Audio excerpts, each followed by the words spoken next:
Hello guys, hello.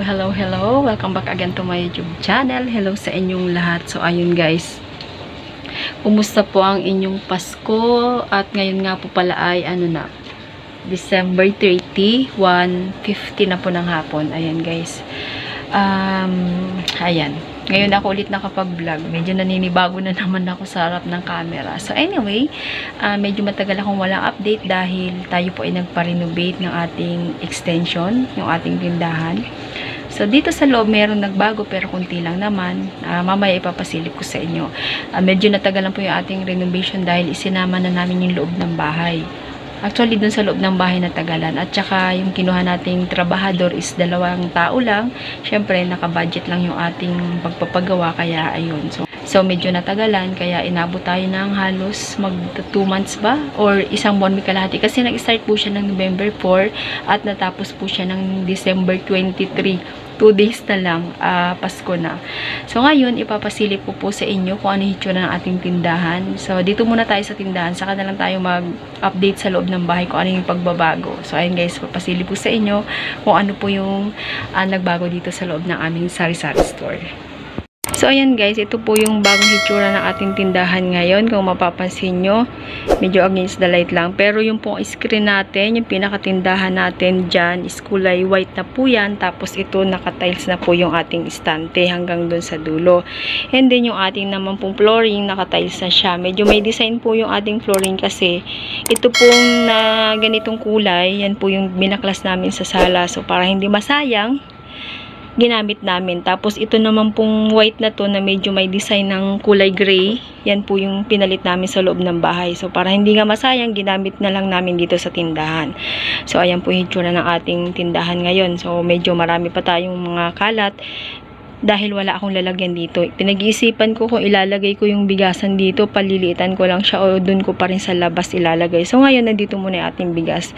So yung ibang stock nandito pa rin guys, lalo na yung mga nakabox, hindi na ako naglagay sa labas. May stock ako dun pero yung mga case lang. Meron man dun ilang pirasong box lang. Pero bala ko kasi dito na lahat na akong nakabox. So nandito pa rin yung ating freezer na maliit. Binago ko lang yung pwesto para nakaharap na dito kahit papano. At nandun na po yung ating istante sa labas. Para lumuwag, dun ko na siya inilagay. Ito yung sinasabi ko na renovation ng ating extension. So sa mga nakakapanood lagi na aking vlog, ngayon po is nakatiles na yung ating flooring sa labas dito sa extension natin. Tapos pinabawasan namin yung lupa kasi halos magka-level sila dun sa sala. Pumapasok yung alikabok. So pinabawasan namin siya.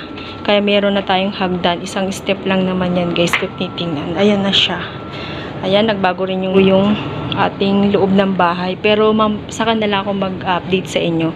So, meron akong bigas dun sa loob guys. Then ko pa rin siya inilagay. Tapos, same pa rin ang pwesto ng ating chiller. So, dito guys, nagbago tayo ng konti ng ayos. Yung ating ice cream, hinarap ko na siya dun sa may gate. Tapos, yung ating istante naman po ay dyan ko na siya inilagay. So, meron tayong mga stock ng mga debote dyan sa ilalim. Tapos yung ibang case po is nasa labas. So pinag-iisipan ko pa kung dito ko ilalagay yung bigas or doon sa loob. Kulay nga po pala ng harap ng tindahan nagbago din. So wait lang, lalabas tayo para maipasilip ko sa inyo. So ayan guys, yan yung hitsura ng ating tindahan ngayon. Bali binago namin yung kulay. Yung dating white po yung pader, ginawa ko siyang gray. And then nagpalit din po kami ng bubong ng tindahan, yung plain sheet. Ayan, kasi nangangalawang kulay blue yung plain sheet natin, tapos kabilaan. So hindi pa na ilalagay pala yung sa GCash. Kaya wala pa. Pero alam naman ng mga customer namin na may GCash. Tapos nandito po yung ating Joy ice cream na tarpaulin. Ayan siya guys. Ayan. So pag nag-open yung ating bintana, ayan yung makikita ni customer. Ayan yung mga chichirya, dyan ko na siya inilagay. Tapos malinis na rin yung ating pinakabungad ng tindahan kasi nga naka-tiles na. Ayan. Tapos dito sa gate pala guys, nagpalit na rin ako ng kulay para maging kapareho ng ating pader sa tindahan. Ginawa ko na rin siyang kulay gray. Mas maganda naman pala siya. Para maiba naman, ginawa ko na rin siyang gray. Ayan po, kitang-kita yung ating mga paninda dun sa loob. Ayan, pasok na tayo guys. Kasi mukhang uulan. Ayan po yung ating istante. Andun pa rin yung aking mga school supplies sa taas. Yung iba nakabox pa, hindi ko pa rin naaayos kasi nga po anong petsa na natapos. May dumating din kaming bisita. So, ayan po. Ngayon, waiting ako sa deliver ng wholesaler dahil umorder tayo ng Red Horse para marami tayong stock sa New Year kasi mabenta po yung alak kapag may mga okasyon. So, ayan po yung aking konting update sa ating tindahan, guys. Tatapusin ko na rin po yung aking share sa inyo dahil ako ay naglalaba pa para matapos na yung aking ginagawa. So, maraming salamat po ulit sa patuloy na panonood sa aking video. Sana po patuloy niyong suportahan yung aking channel kahit bihira ako makapag-upload. At maraming salamat pala sa ating mga bagong subscribers. Shout out po sa inyong lahat. Thank you so much and bye-bye. God bless us all.